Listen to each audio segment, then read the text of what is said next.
Hi viewers, welcome to our channel. இந்த வீடியோவில் நம்ம என்ன பார்க்குறோம் அப்படின்னா, ரொம்ப காமனான டிசைன் தான். ஆனால் இது வந்து நம்ம செக்டில் போடும்போது இந்த ஸ்லீவ் வந்து பார்க்குறதுக்கு ரொம்ப அழகாக இருக்கும்.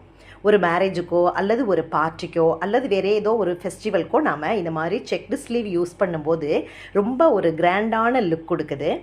இப்போ இதை எப்படி செஞ்சுருக்கோன்னு பார்க்கலாம். கீழே 2 line stone chain, sugar bead, number 4 bead, sugar bead, single line white stone chain, அடுத்தது ஒரு சுகர் பீட். அதுக்கப்புறம் இந்த ஸ்லீவ் ஃபுல்லாகவே வந்து நம்ம கட்டம் போட்டு அதில் சுகர் பீடு நம்ம வச்சு தைச்சிருக்கிறோம். அதுக்கப்புறமா அது இந்த ஜாயிண்ட் ஆகிற இடத்துல எல்லாம் ஒரு நம்பர் 4 பீடும் ஒரு சுகர் பீடும் வச்சு இது போல் இந்த ப்ளவுஸ் முழுவதுக்கும் இந்த ஒரு கையில் இருக்கிற ஸ்லீவுக்கு டிசைனுக்கு ஒரு 142 இடத்துல இது மாதிரி நம்ம பண்ணியிருக்கிறோம். இதை நம்ம முடித்தும்போது ரொம்ப அழகாக இருக்கும். நல்ல கிராண்ட் லுக்கு கூட இது தரும். பார்த்து